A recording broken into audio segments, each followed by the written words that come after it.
आचार्य जी, आपको वो बिना दूल्हे वाला जवाब आपके ही घटक दल ने दिया है, लेकिन सुधांशु जी वो कह रहे हैं मुद्दा वर्सेस मोदी है और मुद्दा इंडिया के पास है। सुधांशु जी देखिए, अभी शक्ति जी बहुत जोश में बोल रहे थे, परंतु मैं ये कहना चाहूंगा बेचैनी किस में है शक्ति जी?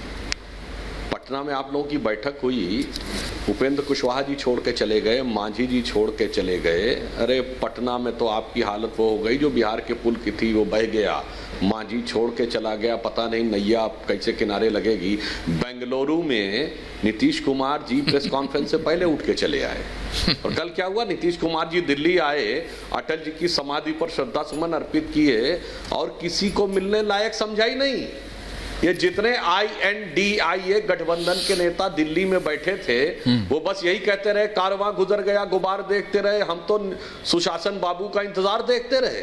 आ रहा हूं आचार्य जी। इसलिए जब आप कहें बेचैनी किसमें है क्या है तो नजर आता है। और अभी आपने 15 लाख की बात कही मान्यवर, मुझे 15 लाख नहीं 20 लाख याद आ गया। दिवा स्वप्न की बात, 20 लाख सरकारी नौकरी आपने कहा था ना, और अब तो आपकी सरकार के 2 साल रह गए, तो अब तक 10 लाख तो दे देनी चाहिए थी।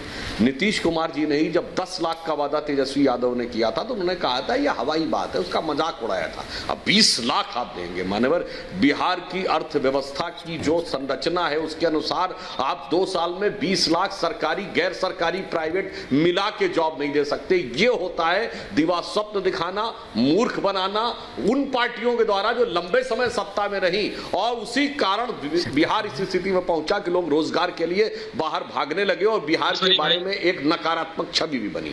अब मैं आचार्य जी की बात का जवाब देता हूं। उन्होंने 3 राज्यों का उदाहरण दिया और कहा कि देखिए हम हिमाचल में भी जीते और हम भाजपा हारी, और दिल्ली में भी हारी, कर्नाटक में भी हारी। तो मैं सिर्फ एक ही बात आचार्य से पूछना चाहता हूं, ये तीनों राज्य भाजपा हारी तो इसलिए हारी कि लोकतंत्र जीवित है या लोकतंत्र नष्ट हो चुका है, जो राहुल गांधी जी बोले थे जाके वहां?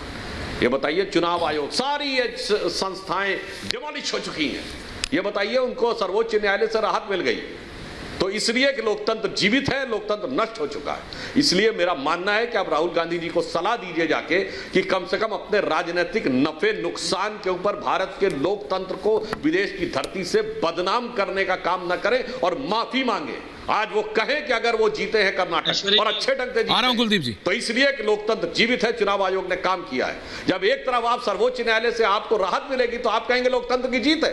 अभिषेक मनु सिंघवी का ऑन रिकॉर्ड बयान है, तो अभिषेक मनु सिंघवी का यह बयान सही है कि लोकतंत्र की जीत है, या मार्च 2023 में राहुल गांधी का यह बयान सही है कि लोकतंत्र नष्ट हो चुका है? जवाब दीजिए आचार्य जी। दोनों में से किसी का कुछ भी नहीं है, केवल भारत। और एक लाइन जी बोलिए बोलिए बोलिए। इन्होंने दूल्हे पे बड़ी बात कही। हाँ, दूल्हे का बहुत शौक देना चाहता हूं, वो जो एक अभी आजकल एक गीत चला था ना 50 के दशक वाले गाने का पुरानी लाइन, उसकी लाइन बिल्कुल फिट बैठती है। कोई जाके इन्हीं को समझाए, सजनिया के मन में अभी इनकार है, जाने बलमा क्यों घोड़े पे सवार है।